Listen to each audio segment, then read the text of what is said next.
Welcome back to This Week in Indies. Imagine this. You're dead asleep.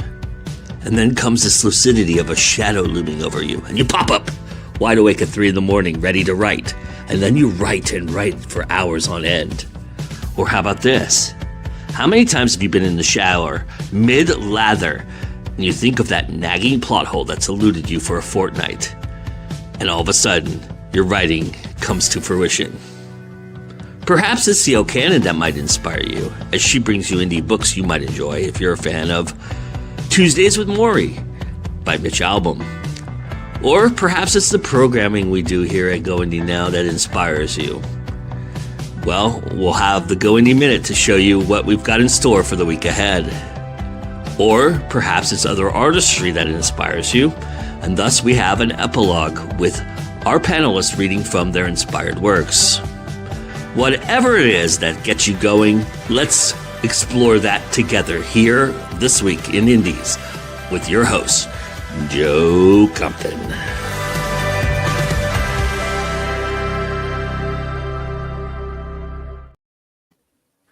Hello, everybody. Good morning, good afternoon, good evening, wherever you are. Hopefully you're safe and sound. I know there's a lot of bad weather going around here, and I hope that you are safe and snug and ready to talk about inspiration, because that's what we're going to talk about today with this lovely panel that I have here. I'm real excited to have everybody here.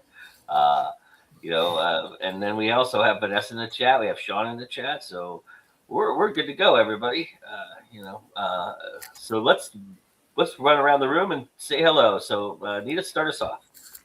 Hello, I am Anita Stewart. I write under AF Stewart, fantasy, horror, poetry, cozy paranormal mystery, lots of things. Also host a show here on Go Indie Now, Trope or Not to Trope, or whatever the title is. Apparently it has eluded me. You're good. That's right. And the Shadows and Ink podcast for Crystal Lake Publishing. All right, Juliet. Yeah, I'm Juliet Rose. I am a multi-genre author, everything from kind of social fiction to quiet horror. I also host a show on Go Indie Now, which is currently on hiatus. It'll come back, I think, in April, which is First Time for Everything. And so that's me. Thank you for being here. All right, Mr. Ben.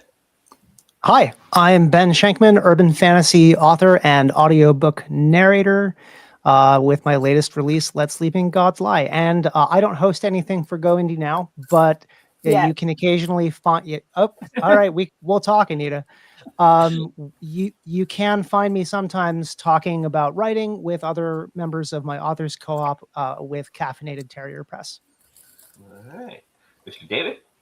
Hello, I'm David Green. I write urban fantasy, epic fantasy, and cozy fantasy. My latest release, Magic Maps and Mischief, which is the picture next to me when I go small again, just come out recently. It's a finalist, 11-time finalist in the Indie Ink Awards, and is also in Spiffbo this year. So please check it out. One of these years you're gonna win, brother. I have a feeling. One of these years you're gonna win, David. I have a feeling. I don't know. I usually don't win things. I'm usually always nominated and never win. So I think we'll 11 times though, man. Come on, give the man a break. Yeah. They might throw me a pity award. Yeah, you might win the Lifetime Achievement Award, right? They probably have one of those, right? You'll be like Roger Corman, never acknowledged until the end. Yeah, until it's too late. All right. Well, we're here to talk about inspiration, which Vanessa says she's real excited about this panel because she struggles with inspiration, and Ben reminds her, don't struggle with it. Make inspiration struggle with you. And then Sean is recommending a book to Vanessa already. All right. So, the funny thing about inspiration is that you can't predict it. It doesn't happen when you want it to happen. It doesn't. I mean, you could probably manifest it and make it happen somehow, some way. And if you have that secret, I'd love to hear it, because I think everybody here would probably love to hear it. But it's the most auspicious time, or the most um, or the time when you least want it to happen, that it happens. So I'm curious from you all, how have you over the years related to that aspect of it? Have you figured out a way to kind of take advantage of that when it does come to you, or are you still struggling with that, or is there something you do beyond just getting inspired at the moment you get inspired that you can do no matter where you're at in the situation you're in? Whoever wants to jump in. I can start because I think I'd like to just mention that there's such a difference between the regular process of writing and inspiration. Like I think what challenges a lot of new authors is this idea that you need to be inspired to be able to write. And I think that that's actually that's a thought that's almost self-harm for authors because if you feel like you can't write unless you're inspired, you're going to limit yourself so much. So take inspiration where you can. Like I have a lengthy Google Doc where every idea that I ever have, in the weird places that I'm sure we're going to talk about. But then for writing itself, I make time to sit down and write. I do writing sprints. I take intentional blocks of time on weekends to go and go to a coffee shop and have writing time. And I feel like the slog of actually writing is different than the inspiration that brings us. And I want to separate the two to encourage people that you don't have to be inspired to write. Fair enough. Yeah, I agree with Ben. There is a difference between inspiration and ideas and the actual daily slog of writing. But you can also get inspiration while you're doing the daily slog of writing too, which when you incorporate new ideas or you're reaching a plot point and something else occurs to you and it takes you off in a whole new direction. So this inspiration can be incorporated into the daily slog of writing, but yeah, there is a difference. But with me, I definitely have to write down my inspirations and my ideas, because if I don't, they will just fly out of my head and go someplace else, because I won't remember them like 5 minutes after they occur to me. So I have found a lot of my ideas come after I turn the computer off. So junk mail has come in very handy for writing down ideas, and my entire desk is littered with scraps of paper from different things I've written down, and my notebooks are full of scraps and ideas and inspirations. But when I get stuck, I cycle through my books, because if you know me, because I've talked about this a lot, I have like a dozen books on the go at any one time, so I'm always cycling through them if I get stuck and I have a lack of inspiration. Juliet, David, you guys want to jump in? Yeah, I was kind of thinking about this. I was a chronic daydreamer as a child, so like I always had inspiration. I do now. Like I could be doing anything and get inspiration, but there is a big difference between inspiration and that actually becoming a real idea that you work with. I could be taking a walk and get inspiration, so I always just shoot myself. I use Facebook Messenger. I have myself on there, and I just shoot myself a message with whatever that is, and 90% of the time that doesn't turn into anything, or it might become a small part of a story. But true inspiration and true ideas is usually something that I can do that with and then let it simmer, and it continually kind of inspires itself. It nags at me, so then I eventually turn that into a story. I didn't know you could message yourself. That's kind of cool. Yeah, I do. I look crazy, but I do. Yeah. How about for you, David? Yeah, well, it's separating the two things, isn't it? Inspiration to write and ideas. I think with ideas, like I think with most creative people, the lack of ideas is never the problem. It's the getting around to do all the ideas that you actually have, and they will come up at any time. They can come up when you're going for a walk, when you're in the shower, when you're in bed, when you wake up in the middle of the night. They can come while you're watching something. They can come while you're working on something as well. And I think, the trick of that is to kind of park them for a little while and go, if you're working on something, is there's always that kind of I like to call it the Robert Jordan problem, where you can clearly see where he's had other ideas for other series, and he's gone, you know what, I'm just going to put this into the Wheel of Time, I think, because I don't know when I'll get to it.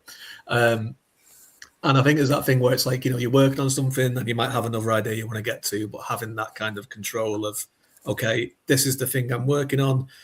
It's idea complete as it is. I just need to finish it, and then I can go on to the next idea. And having that kind of self-control can be quite important. In terms of inspiration to write, I think, echoing what everyone else has said, if you are wanting to be a published author, like, there is that kind of thing where it's like you do have to treat it as a job somewhat, in terms of having some kind of self-discipline. But I've kind of changed a little bit over the years with that, in terms of, it's also important to let yourself have days off. It's also important to let yourself have time off. And it's also important, and I think the most important thing is that you're enjoying the thing that you're working on.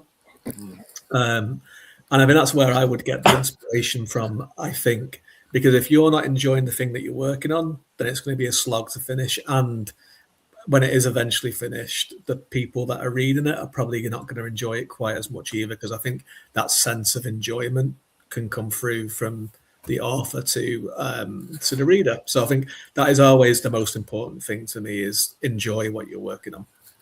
All right, A.L. Mango's in 10 inches of snow. So, all right. Sorry, sir. Hope you're okay. Hope you're safe. Stay safe. If you're not, please do. Vanessa brings up a point, and she says that while most creative people might have a lack of ideas, some of us do. A lot of advice is how to choose what of the 3,000 ideas we have to work on, but some of us don't have 3,000 ideas. So.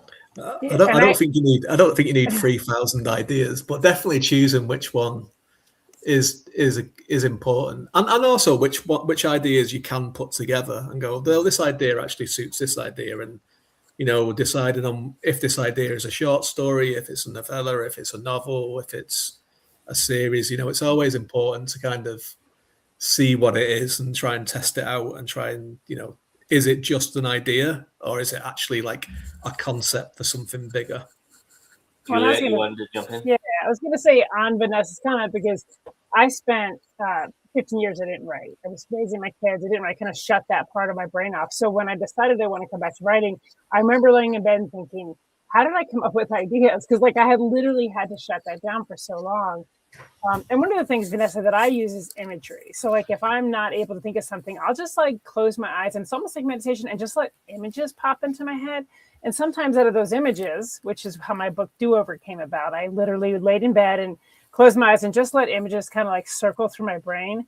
And this image of a woman sitting looking out of her car at the beach, and you could tell she'd been chewing on her fingernails, and she was kind of dressed inappropriately for the area at the time, became that story. I just allowed images to kind of go through, and that image just sat with me. And from that image, I held on to it, and then I let it grow. I kind of thought, well, why is she there? Why is she dressed like this? Why is she chewing on the sides of her thumbs? And eventually a whole story grew out of that. So I use that a lot when I do feel stagnant. It's just closing my eyes and letting images kind of come into play. I will say too, and this is a film example, but it applies to writing as well, I think.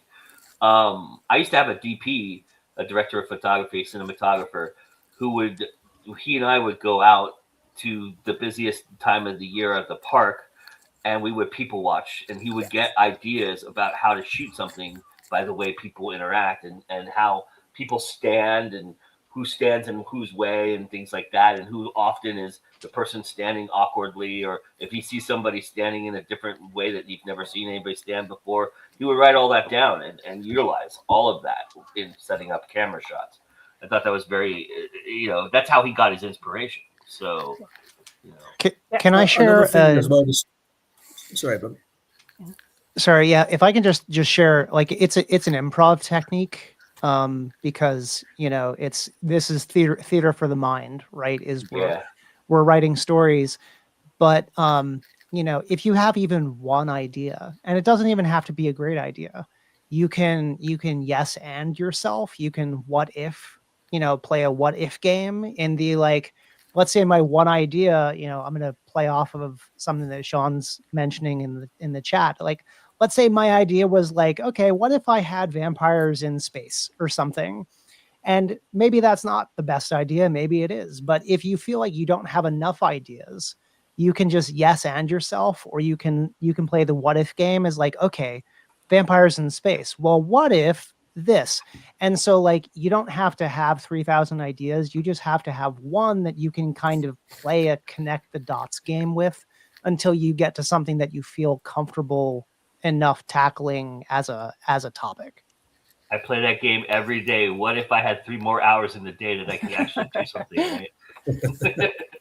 I'm sorry, David, you wanted to say something?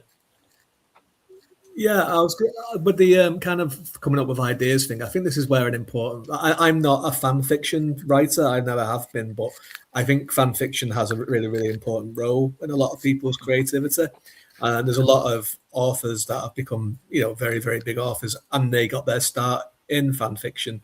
And that can be something that can unlock a lot of inspiration and ideas as well, where it's a world that you are heavily invested in and you want to take it into a different direction. And then that might actually just unlock an idea where it's like, well, actually, this is worth its own story. Obviously change the characters, change the setting. I think wasn't 50 Shades of Grey started off as Twilight fan fiction. I think, which is a big kind of example of it. But I think, the role of fan fiction, which can be, sometimes people look down on it, which I think isn't fair at all. I think it's a really important pathway to creativity. And that can be something I think that can help people formulate ideas. When you guys are stuck, is movement a real important aspect of creating some inspiration for you? Do you feel like you have to, if you get out and, like you said, David, take some time to yourself? You probably get inspired pretty quickly when you're taking time to yourself, I would imagine. Kind of like it's just getting up and walking around, maybe seeing something, something sparks you. Do you all feel like that's part of the aspect of gaining inspiration? Yeah, I hate being outside so much that I can't wait to get back inside and work, you see. Well, you know what I mean, though. It's true. It's true. Yeah, it's true. Walking, movement. I'm not gonna spend much time answering this because I think other people will have more interesting things to say. But I think movement has been proved to unlock the brain. Like it changes scenery. Energy, right? Yeah, energy. A change of scenery. A change of environment. Fresh air. It can kind of it just helps. Sometimes, I often do that. If I'm stuck on something, I'll just go and have a walk for 20 minutes, 30 minutes, and then I come back and I feel sometimes I've not figured it out, but I feel better equipped to figure it out than I did before. I think people don't pay enough attention to how your mental health affects your ability to be creative. Yeah. And so ironically, one of the Greens, so not David Green, but also not Hank Green, I think it's the other Green, he got popular for a number of reasons, but there was one video he put out where it's like, all right, I'm taking my stupid walk for my stupid mental health because I don't like doing it, but it works. And I think like we need to be better about taking care of ourselves, and movement is one of those ways where we can help improve our mental state, get the happy chemicals moving, kind of feel better about where we are in the current state of the world, and allow ourselves to be creative. Whereas I feel like if you're too stagnant, your brain is too stagnant. Obviously, do whatever it is that you are able to do, because everybody's different as far as the ability to move. So it's not about walking. That's just specific. But yeah, I think movement is a big key to even if not unlock creativity, at least help us get the right baseline for being creative.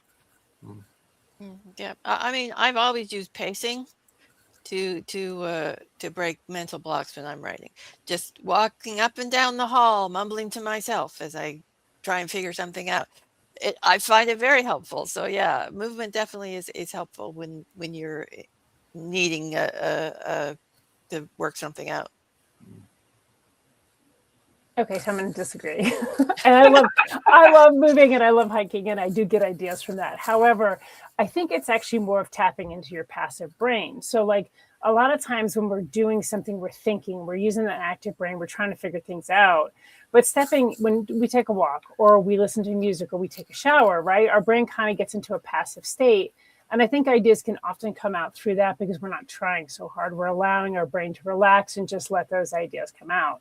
So yes, I get really good ideas from walking and hiking because I love those things, roller skating. But I also get really good ideas when I'm doing dishes or I'm listening to music or I'm, whatever, taking a shower. I tend to find as long as my brain's not trying, because we try too hard sometimes. We're trying to force an idea. Stepping away from that sometimes allows that idea to actually come forward. I like that.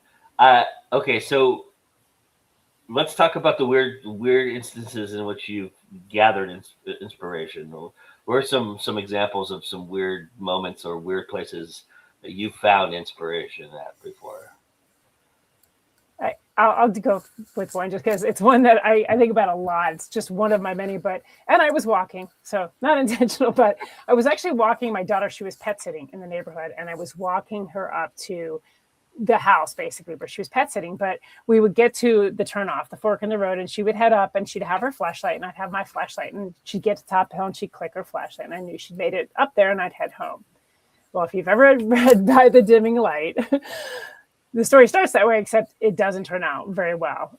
In the beginning of the story, the boyfriend's walking his girlfriend. They do the same thing, except she clicks a light and then they find her murdered in the woods. Somebody had been waiting for her. So, yeah. But I would then make my daughter, I'd get home and say, did you make it into the house? My paranoia. But that is where that came from. Yeah. It's an awesome scene. It's a terrible thing, but yeah, it did come from an actual situation. Yeah, I've gotten several ideas, just as Juliet mentioned, washing the dishes. The story I'm going to read today, the excerpt actually came from washing the dishes and listening to a plane go overhead as I was washing the dishes. Oh, I can only imagine. Yeah, let's say the plane is not a plane, and we'll leave it at that until you hear the excerpt. But also, I got an inspiration for a story just by driving in winter because it was so silent and so still, and the trees were just full of snow and just kind of bending over, creating this arc. And that gave me a story for. But of course, if anyone has been following me recently, they know the weirdest place that I got inspiration and fixed a blockage in a story was my evil chicken.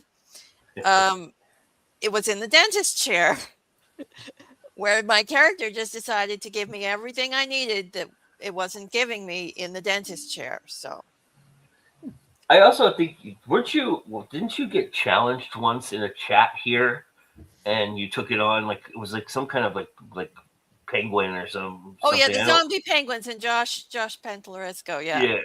Never give me a dare in writing. Never ever give me a dare. I will do it. I have done it several times. I've written a serial killer poem from a dare, the zombie penguins, and I also added Viking chickens and the gerbils that was discussed here in one of your shows to some of my drabbles as well. So awesome. Never give me a dare. Inspiring the world for zombie penguin. All right. Yeah, there was a whole serial on zombie penguins. I like Juliet's mention about unlocking the passive part of your brain. I have a lot. I mean, it was mentioned in the title card that shower thoughts are a big thing because like you said, you've got your hands in your hair lathering up and you're like, okay, but what if this happened? And then there's no laptop or pen and paper nearby. But I also get a lot of driving thoughts whenever it is that I'm driving somewhere. Because you're concentrating on the road, ideally. And then you get these popcorn thoughts. I also, if I'm in the car with my partner, I'll often chat about what's going on in the books that I'm writing, kind of bouncing ideas off. And then something clicks. So one of the things that I actually have to do there, it's kind of similar to the messenger thing, is I'll take a voice assistant note to remind me later at a specific time to write down the idea about so and so, and then that goes onto that big Google Docs of ideas. So I have had to figure out a way to document my rando thoughts that happen in places where I can't safely write them down. Yeah, I've mentioned this before, but when I go to the gym, at the end of that session, I'm always thinking of something. I see something or something just strikes me, and I'll sit in my car and just recover from what I'm worked out, and I'll use my voice on my phone to record ideas, and then I listen to them back and go, "What the fuck was I thinking? That's terrible." But yeah. All right, David. How about for you, man? What's the weirdest stuff you've? A couple stands out. One, the first book I ever wrote, which was a crime novel set in 1940s Santa Monica that had flashbacks to World War II and whatnot. I'm prior to that, and I was watching The Irishman one day, which is a very, very long film. If anyone has seen it. Extremely long. It's good, but it's very, very long. And I think my mind just started wandering at one point, and I'd been.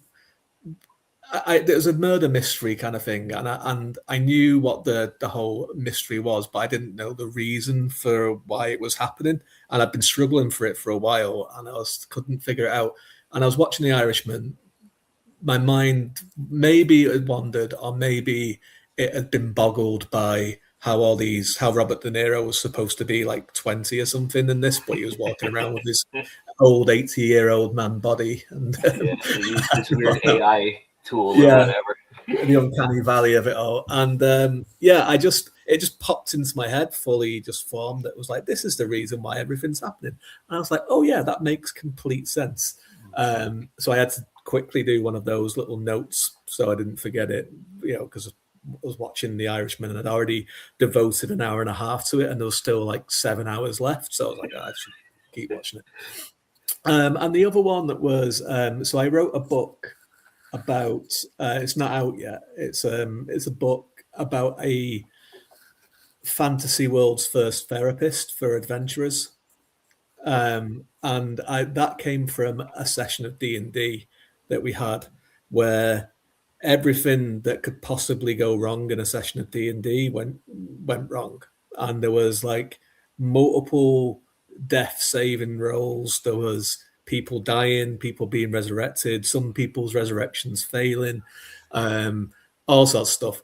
And afterwards, someone, it was just a really, really innocuous thing, said, they just was like, God, I think we need therapy after that session. And then I said, I think our characters need therapy.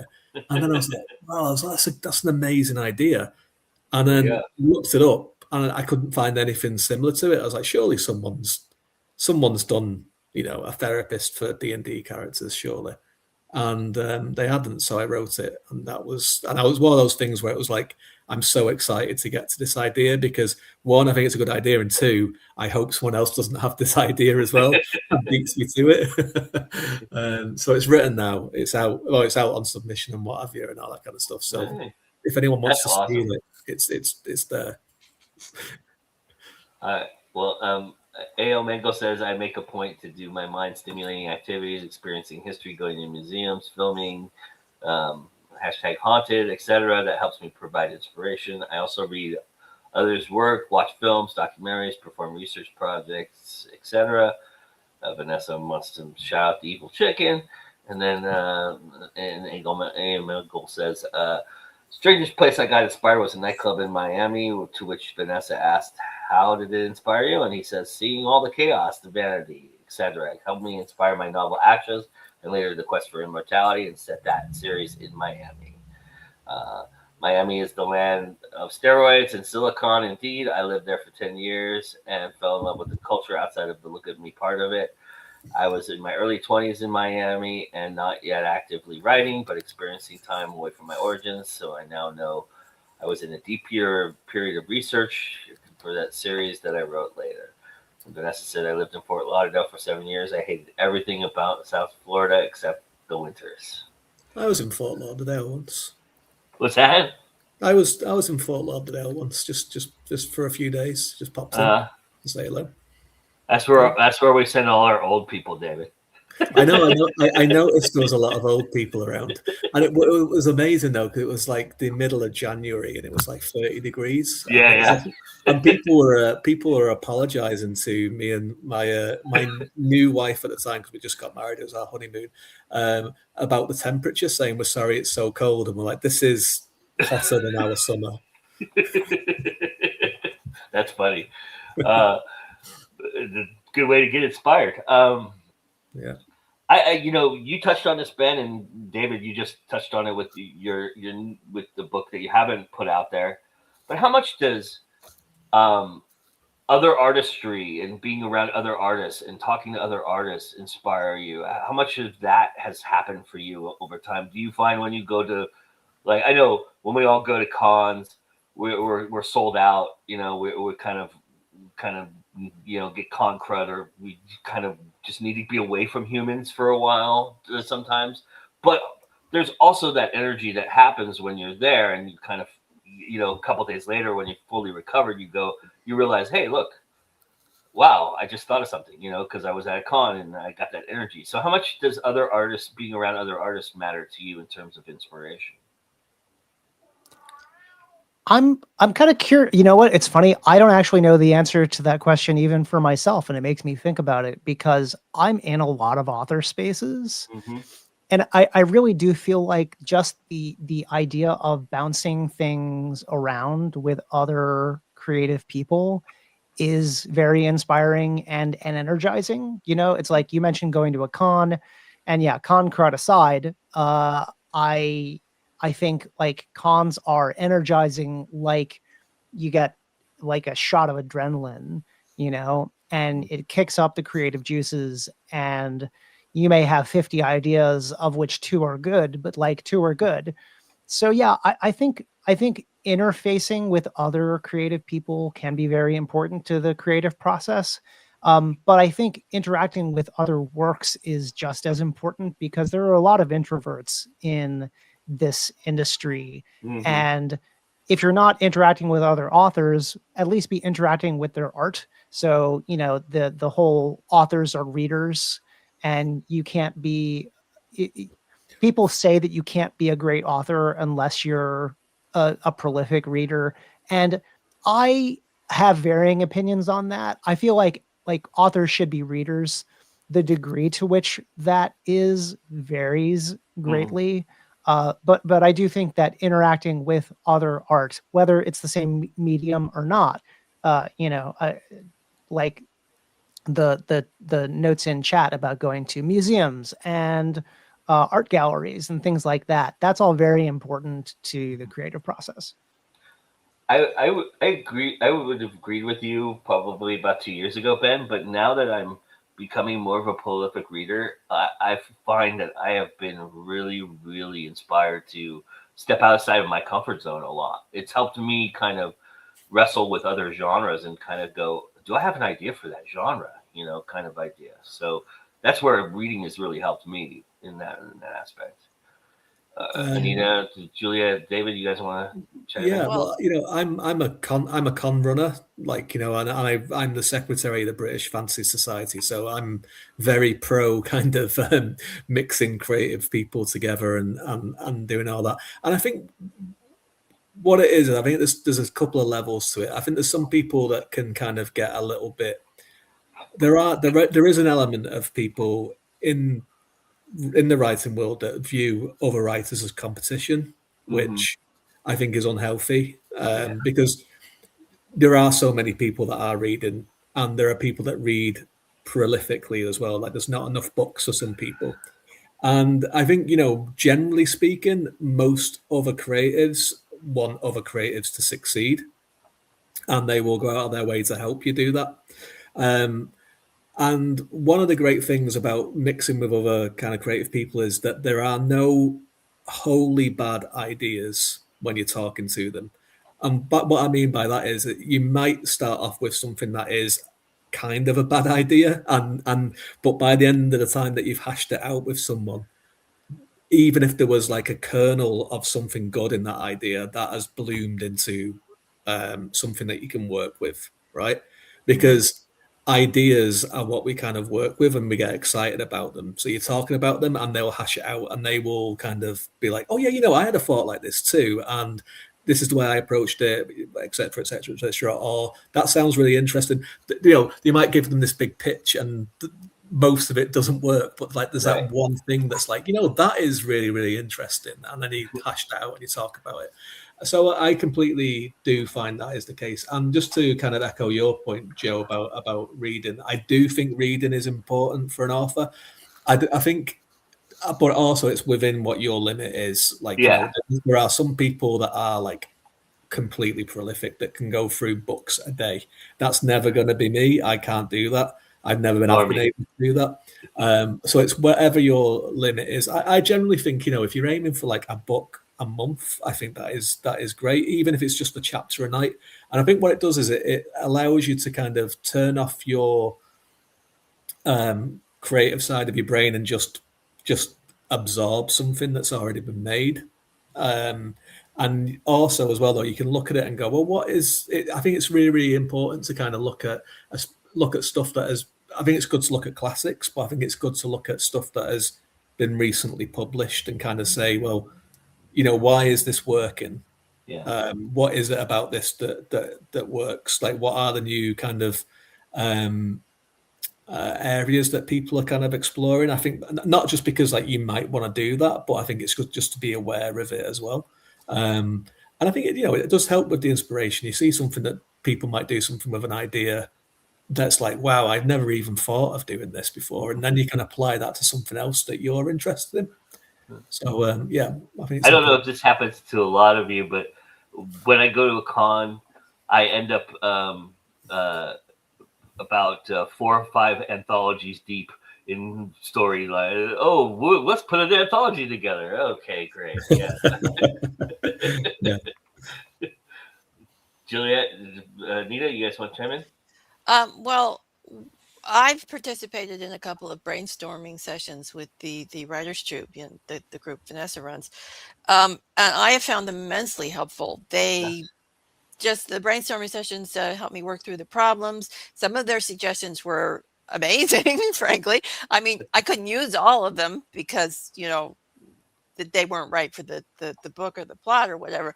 But I mean, hopefully someone else in that group could use them because a lot of their ideas were good. But a lot of them I incorporated. It helped me work through the problems. I've got, like, I was just, the reason what I did was I was working through, I couldn't figure out the motivation for the villain, and they helped me figure out and gave me a great idea and a direction to go. And now the story's all plotted and ready to write when I finally get some writing time.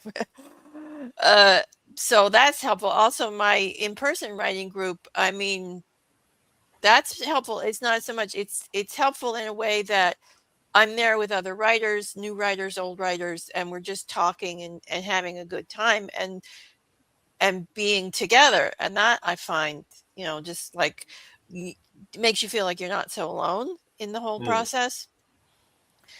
And also for reading, it's not so much I read for ideas or inspiration as I read, like, if I feel like I'm hitting a slow point or my prose maybe is getting a little stale and I don't know what to do, I'll read certain writers that really have a nice lyrical style and prose, and that will kind of trigger my brain and get me more inspired to get back onto writing not so stale prose in improving things.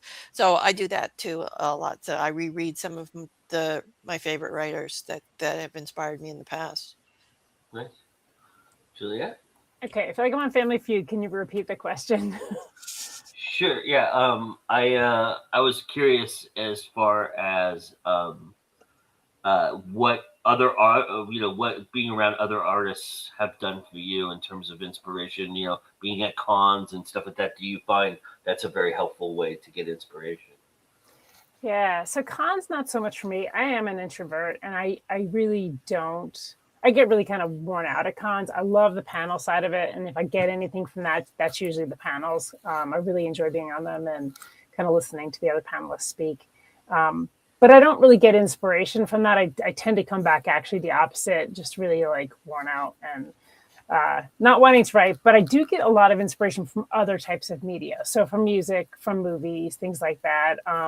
Shows I can kind of tap in, and it can have nothing to do with what I'm writing or what I'm working on. It just for some reason allows my brain to go to a different place and get that inspiration. All right. Well, A.L. Mengo says cons are definitely inspiring, and Vanessa says I agree. Cons, I'm most inspired when I come home from a con.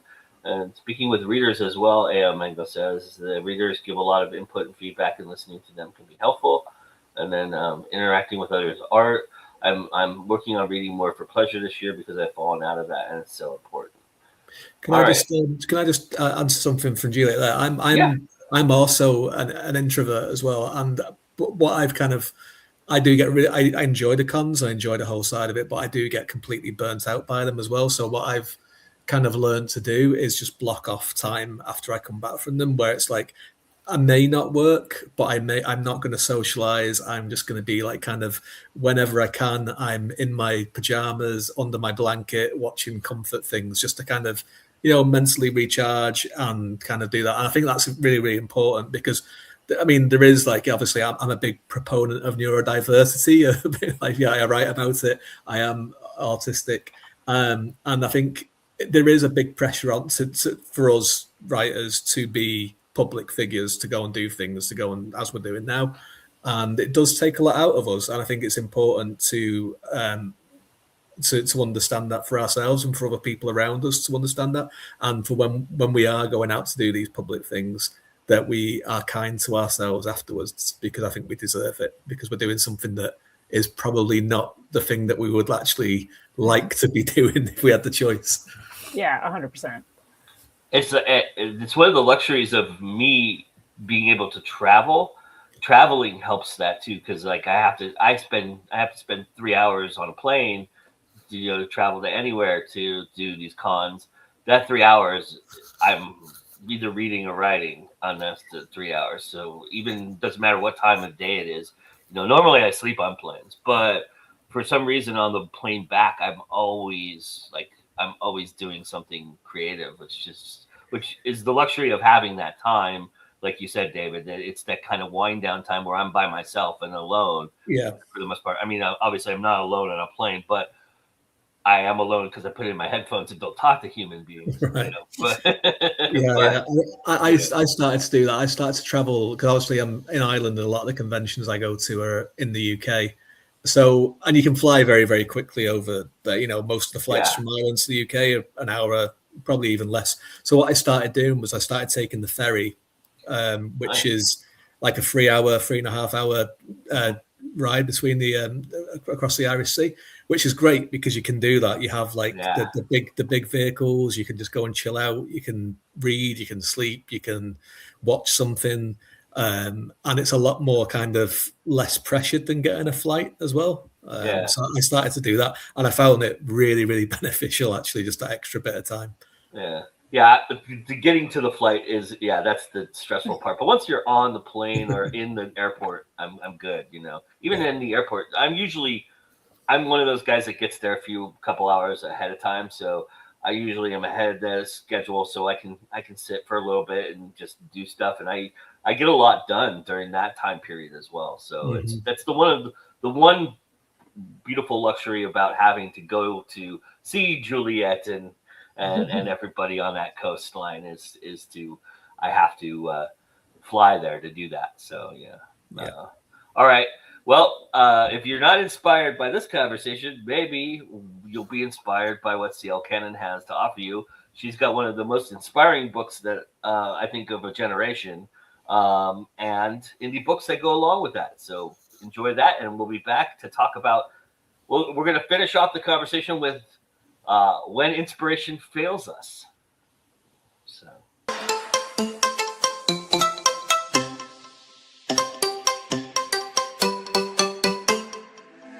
Hey guys, CL Cannon here from Fiction Atlas Press, bringing you another Indie Connection. And today I'd like to tell you about some indie books that you might enjoy if you're a fan of Tuesdays with Maury by Mitch Albom.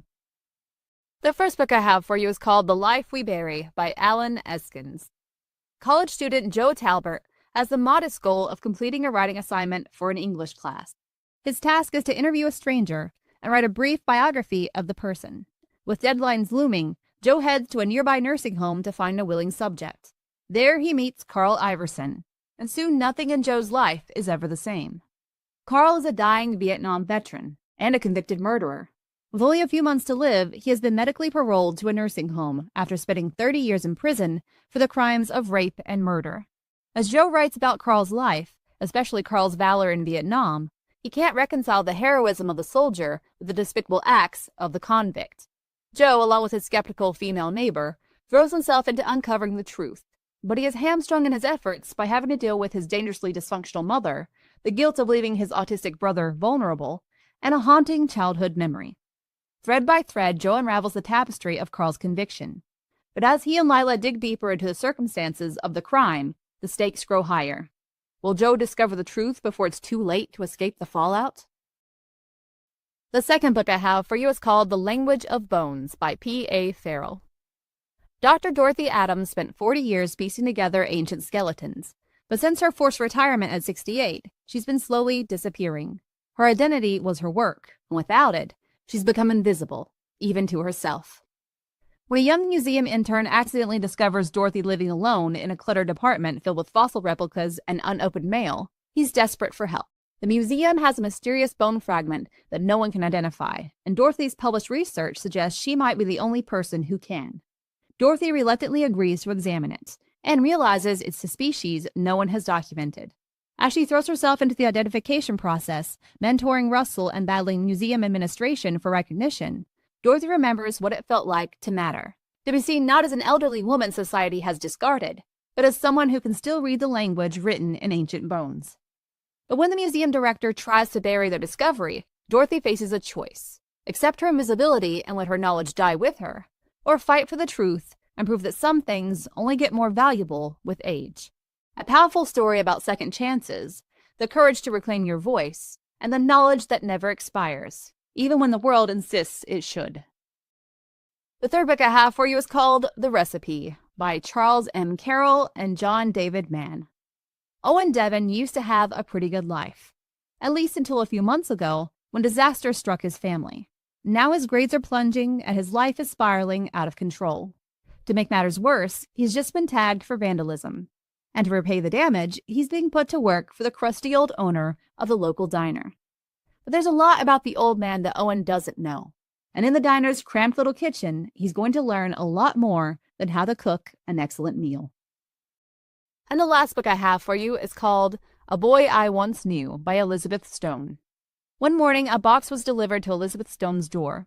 It held 10 years of personal diaries and a letter that began, "Dear Elizabeth, you must be wondering why I left you my diaries in my will. After all, we have not seen each other in over 20 years. What followed was an extraordinary year in Elizabeth's life as she read Vincent's diaries and began to learn about the high school student she taught in Brooklyn 25 years before. A Boy I Once Knew is the story of the man Vincent had become, and one woman's journey to understanding him more deeply, and along the way, understanding herself. With his diaries, Vincent becomes a constant presence in Elizabeth's household. She follows his daily life in San Francisco and his travels abroad. She watches him deal with the death of friends in the gay community during the AIDS epidemic. She judges him. She gets angry with him. She develops affection and compassion for him. In some ways, she brings him back to life. And in doing so, she becomes the student and Vincent the teacher. He forces her to examine her life as well as his, challenges her feelings and fears about death, and ultimately proves to her that relationships between two people can deepen even after one of them is gone. Okay, that's all for me this week. I'll see you next week on the Indie Connection. Bye!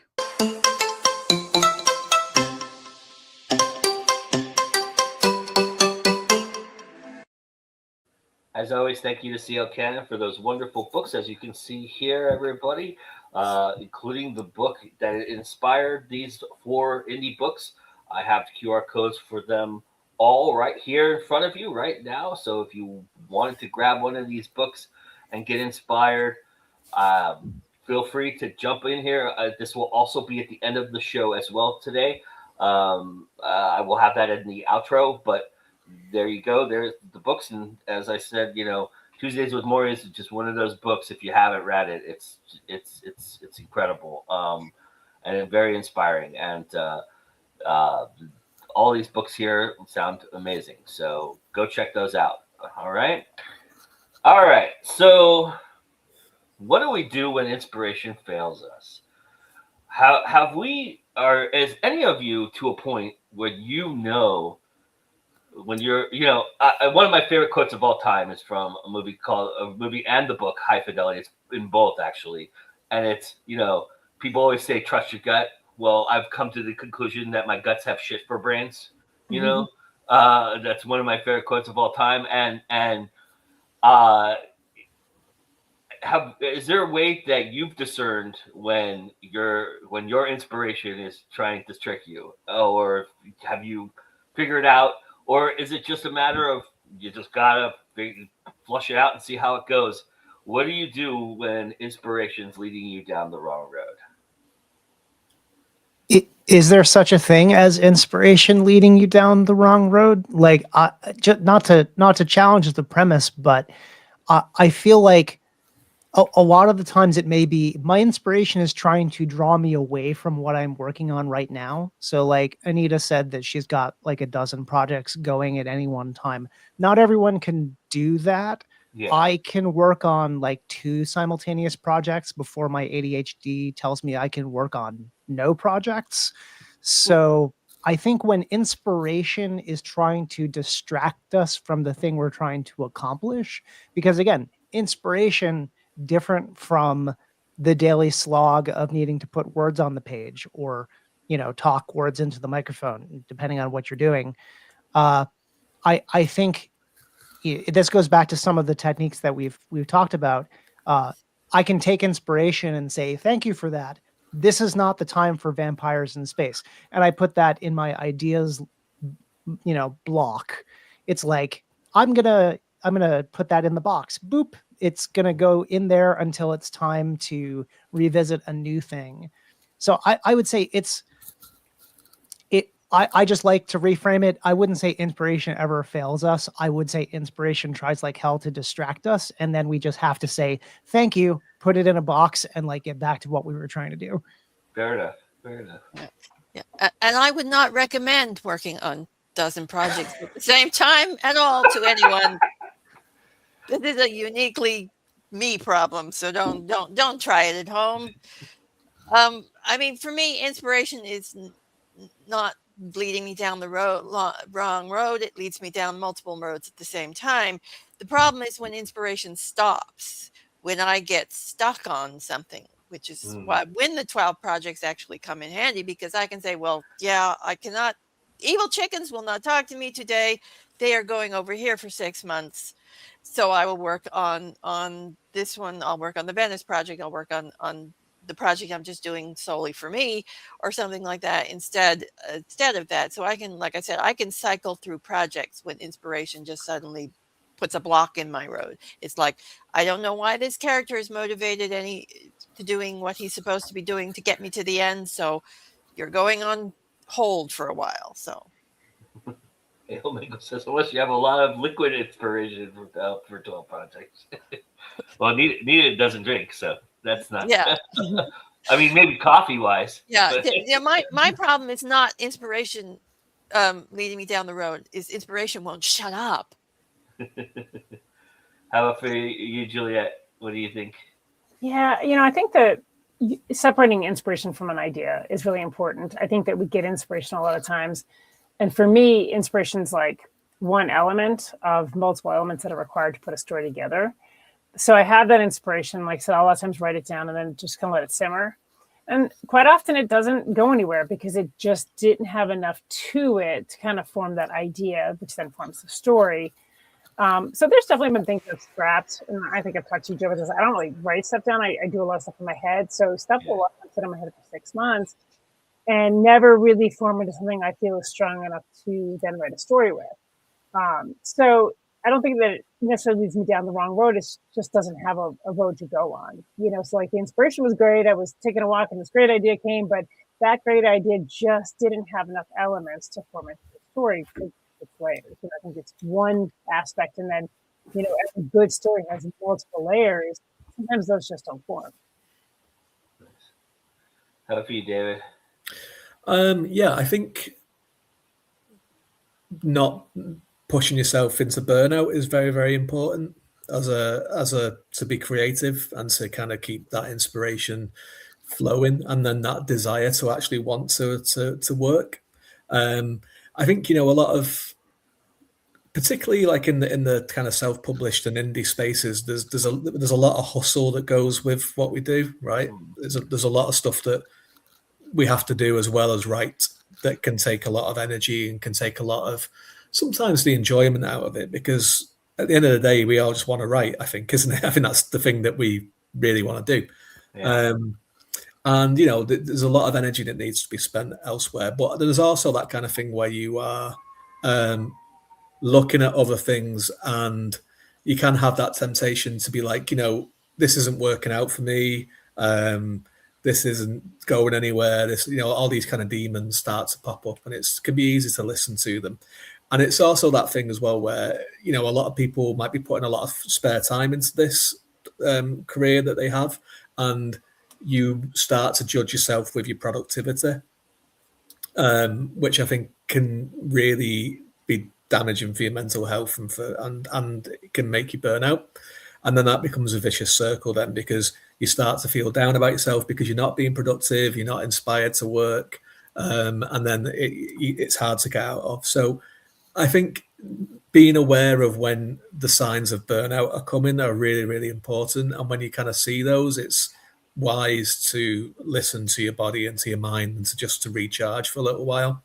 And to kind of keep in mind that no matter what everyone is doing, people need breaks. They need to relax. They need time to just go and do something else. And that is completely okay. You don't have to be writing 7 days a week. You don't have to be writing in all of your spare time. If you can do that and it works for you and it feels great, then that's amazing. But everyone is different, and it's always worth listening to yourself and knowing yourself and understanding what it is that you need and when you need it. And doing that, I mean, you can't draw water from an empty well. And I think a lot of us try to do that a lot, and it's something that we should try to avoid if we can. Awesome. Well, I think we've covered inspiration pretty well here today, guys. So let's move on forward and see if hopefully something at Go Indie Now might inspire you. We've got a week worth of shows, a week worth of me. There's a lot of me this week. I'm not so excited about that, but maybe you are. I don't know. But Monday afternoon, I'm speaking with Wayne Trammell, who just put out a brand new book that I just reviewed on my blog. If you want to go check out my review and check out his book, The Deserter, and we're going to talk about the unique way in which he handles villains and darkness and the interesting aspects of the new novel in that respect. So you definitely want to check out that on Monday. And then on Tuesday is the Saving the Seat that I should have had out yesterday. I apologize for that. But it'll be out on Tuesday, and it's The Ones That Got Away. We're going to do this annual thing where, we've already put out our top 12. Well, there's always those movies that we never get to see, or we've missed out on just simply because of circumstance or timing or whatever the case may be. So we picked 4 of those that we thought maybe would, seek into our top 12. And spoiler alerts, some of them do. So you might want to check that out and find out which ones we would switch out for on our top 12 and which ones we thought were really good and what they were about. The Ones That Got Away is on Tuesday. And then on Thursday, myself and Brian Tan will be back again doing Working the Indies, our first show of 2026, where we're talking about the evolution of independent wrestling getting on TV more. As you see here with the graphic, a lot of these independent wrestling foundations are now on free TV, and what that means for the industry and everything in whole. We talk a lot about that in that episode. And then on Friday, another touch of indie. I'm again reviewing music is happening this year. All 3 different genre type of albums here that we're going to explore. Mr. JD Estrada will be coming in with his take on a few of these as well. And then, of course, I'll have a written track by track review of each of these albums as well to follow this show. But this will be the show where I talk about each of these albums and what they are and the genre that they're in. And that's a touch of indies on Saturday, all leading us back to Sunday, where we will do another This Week in Indies. And now it's time for everybody here to take over, and I can sit back and relax and enjoy the scenery. And we're here at the epilogue. So who wants to read first? Oh, I'll go first if you want. Okay, Anita, you're up. Okay, so I'm reading from Visions and Nightmares, and this is the story that was inspired by the dishwashing in the airplane. Okay, it's called When Gods Roar. The late morning air shattered with a deafening bellow, a thunderous primeval screech. The window glass shook, the shutters vibrated, and the sky exploded in radiance. The Pantheon were hunting again. Bent over the porcelain basin full of soapy water and half-dirty dishes, Eleonora shuddered, deep memories stirred by the cacophonies assailing her ears. She paused, staring out the kitchen window, longing filling her heart. Their haunting call screamed to her soul as it aroused the deep-buried essence of her bestial nature. Her fingers trembled as she looked back to her chores and submerged her hands in the water to wash the breakfast dishes. Why am I here? I want to be back there with them. My gods, my masters. I was happy then. Eleonora missed the sharp, bitter wind on her skin, the earthy smell of the forest, the nights sleeping at her master's feet as the bonfires raged. She missed the hunt, the wind in her face, the thrill as she closed in on her prey. Most of all, she missed the power of her masters and their raw magnificence. Nothing within this insignificant house compared. Eleonora closed her eyes and listened to their sweet voices. How she longed to run again as a hound of the gods, to hear their booming voices, to smell the blood from a fresh kill or feast on their scraps.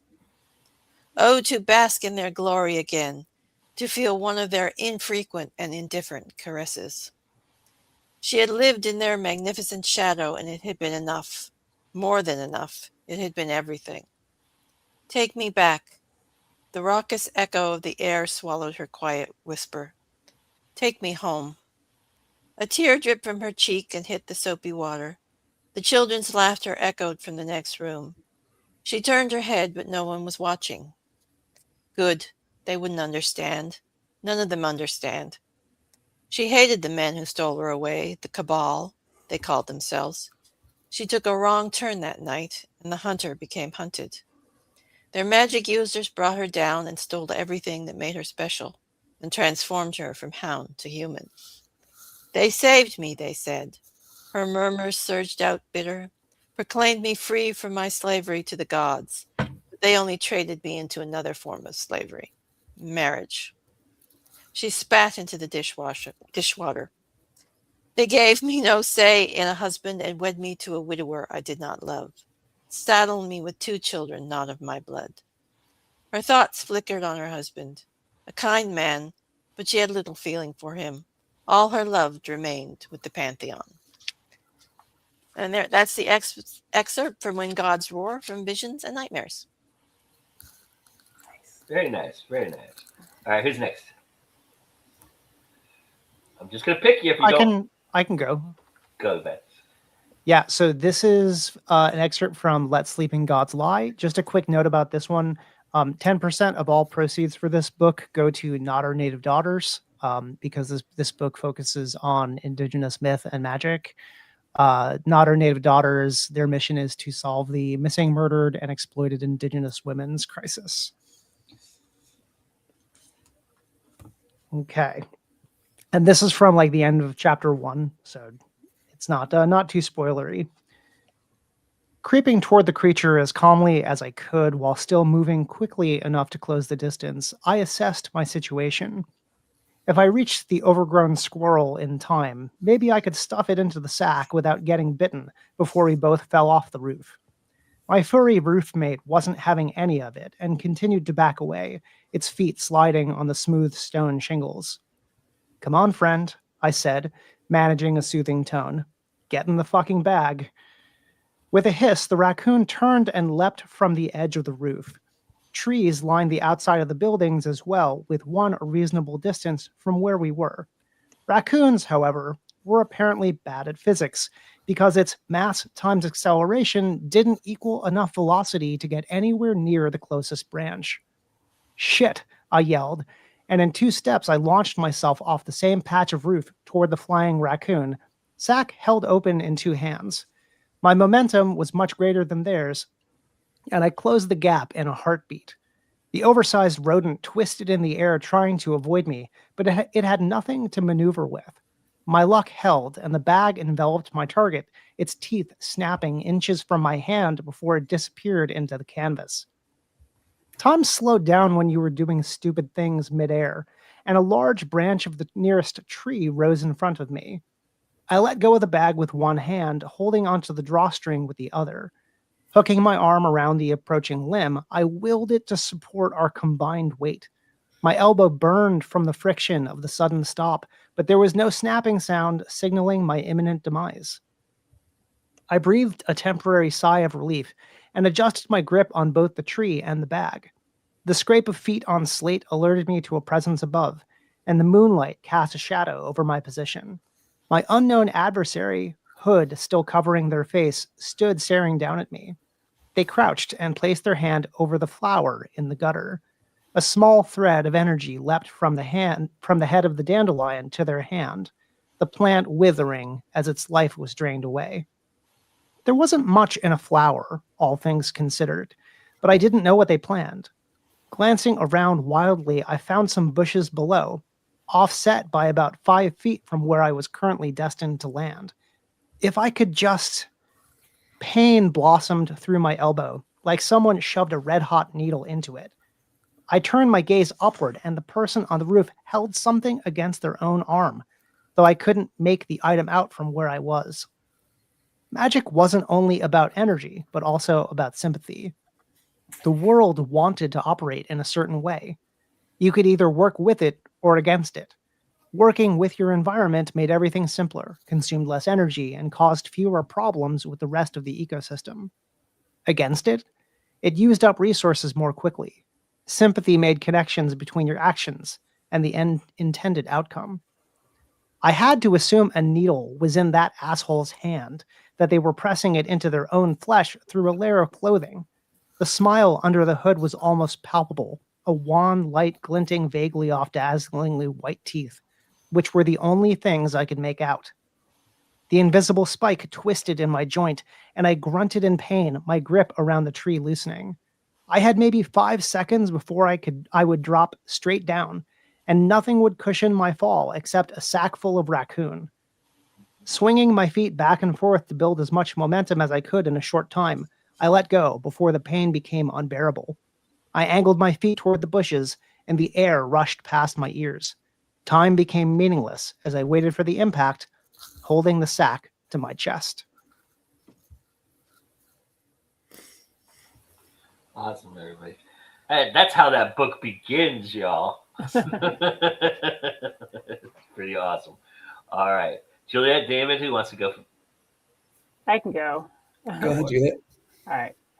So this is from my novel Unquiet Forest, which is the cover showed with me here. And this story, I'll kind of give you a little premise, is about a group of wayward teens that get sent on this kind of wilderness journey, and they end up lost in the woods and find an abandoned building. And so this is where this starts here. And it's called Unquiet Forest. Silence greeted her. Had they gone farther into the space? Against her better judgment, she continued forward, attempting to let her eyes adjust to the lack of light. Hearing noise to her left, she turned and followed the sound, however, ended up lost in a series of blackened hallways. It made no sense that the others would have just wandered off into the abandoned building like that, especially because they didn't even want to go inside in the first place. Something must have lured them in. She'd only turned to communicate with Tyler for a moment, hardly enough time for the other four to simply vanish. None of it made any sense. Tyler. She stopped and closed her eyes, calling to him. She knew he couldn't cross the threshold, but was hoping they could still communicate within the walls. Instead, the sounds of wailing and suffering filled her senses as the connection to the other world was bridged. She broke the connection and gasped. This place was bad, where human cruelty and demonic forces joined together. They needed to get out as fast as possible. Where were the other teens? Magpie turned back the way she came, but it was as if the walls had shifted, changing the layout. Instead of taking her back to where she'd come from, she found herself lost in a series of pitch black halls and doors. Magpie began shoving doors to rooms open to cast light from the windows inside. The light illumination of the hallway gave her pause. Strange drawings covered the walls, and it didn't appear like kids had done them. Like cave drawings, they seemed to tell a story, a terrifying story of torture and evil. Magpie could feel the sensation of hands touching her and shuddered. She knew they weren't in physical form. Even so, she could tell they were of ill intent, wanting to use her powers. Protecting herself with the spell her mother taught her when she was a young girl, Magpie pushed farther into the space to find the others. The forces there wanted them to be separated to create weakness among the group. They were stronger together, and the Haints knew this. As she walked past rooms, she could see what happened in each one. People tied to beds, starved, denied care, and dying in their own waste. People who are already vulnerable because of their conditions, even children. What she'd learned growing up with the ability shared from generation to generation was human suffering opened portals to other worlds, some kind, some cruel. When humans caused suffering on one another, it was almost always the cruel forces that came through, as they fed off the evil of humans. People caring for other suffering brought forth more gentle spirits. Magpie stopped to listen out for the other kids. Her ears strained for any sounds of life. However, the spirits used this to get into her head, whispering her name and creating doubt. She was used to it, though, and shut them out. She knew the other teens didn't have that ability and could easily lose her sense of reality in a place like this. Lose their minds. And I'll stop there. Very cool. Awesome, everybody. Go check that out. All right, David. Okay. I'm going to read from Magic Maps and Mischief, and I'm going to read a chapter a bit of the way through, and this is where autism collides with ADHD, like the immovable object meets the irresistible force. So, not a soul occupied Arya's fine teas and equally fine fancies. A pleasingly warm room filled with round tables on varnished floorboards stood empty and silent, save for the crackling flames in the hearth at the back of the shop. A trio of comfortable-looking armchairs surrounded it, one a rich red, another a vibrant yellow, and a third a deep green. At the side of the room, the wall adjoining Sabine's former place of business, lay a set of double doors, and, opposite them, with the tables and chairs separating the two, was a counter covered in plates filled with buns. Plain buns, fruit-filled buns, iced buns, long pastries, wide pastries, and tiny ones dusted with brown sugar. Gretton couldn't help but lick his lips as the waft of cinnamon reached him, and then he peered behind the counter and gasped. Shelves lined the walls, and on the shelves were jars labelled in a bold hand. Jars containing tea. Gretton shuffled over to the counter, eyes wide. It wasn't just tea. The jars held flowers and herbs too. Valerian root, asparagus, lavender, lemon balm, rose, chamomile, mint, and more. Arya's inventory contained berries of all varieties too. Anything Gretton could think of to pair with a brew, and much, much more. Before him was the inventory of a master of all things tea. Go on, then, get yourself seated and comfortable, Arya called, closing the door behind her. Why not take a seat by the fire? It's my favourite spot. The chairs are lovely, and there are blankets underneath if you get too cold. Got them from a furniture dealer in the snug soon after I opened. And the chairs, I mean. But he's closed up now and moved on. Same old story, lots of places just don't make enough money here. Did you want tea? Maybe a bun too? Do you have a coin? No harm if you don't. I could do with a chat, to be honest. It's been a slow day, one of many. Where did you say you were from? Ah, Willow. Gretchen of Willow, right? That's in Houteveld. You've come a long way to find Sabine, and I'm sorry they're not here anymore. Do you like cinnamon? What about icing? Gretchen, are you quite all right? The old man stood there, rooted to the spot, jaw slack. Even Atlas's beak had dropped open at Arya's chatty tirade. Gretton blinked at her as his brain tried to process all the information she'd sent his way, and all of the questions. Arya stood with her hands on her hips, her sleeves rolled up to the elbows. She wore wide-fitted red pants with black boots up to her knees, which caused the material to billow. Small brown stains touched her white flowing shirt, but she didn't seem to mind. Berry juice, icing, and flour covered her dark skin too, and more than a little of it had found itself lodged in her auburn hair. They stared at one another for a moment. A frown burrowed into Arya's tilted forehead. Then she laughed, a bawdy, full-blooded chortle that made Gretton smile even in the midst of his bewilderment. I'm doing it again, aren't I? She shook her head. Gretton swallowed. Doing what? Petra calls it the Arya whirlwind, which, to be honest, I don't really mind because it's as good a description of my talking as any. Gretton clicked his fingers on both hands. Who is Petra? See, I'm doing it again. Arya stepped a little closer and gave Atlas a scratch. She wrinkled her nose as she did. Cute. Anyway, Petra, who you don't know and wouldn't know yet, owns Petra's Rare and Collectible Tomes. It's a shop right across from mine, and she's one of my best customers. Probably my best customer, if I'm being honest.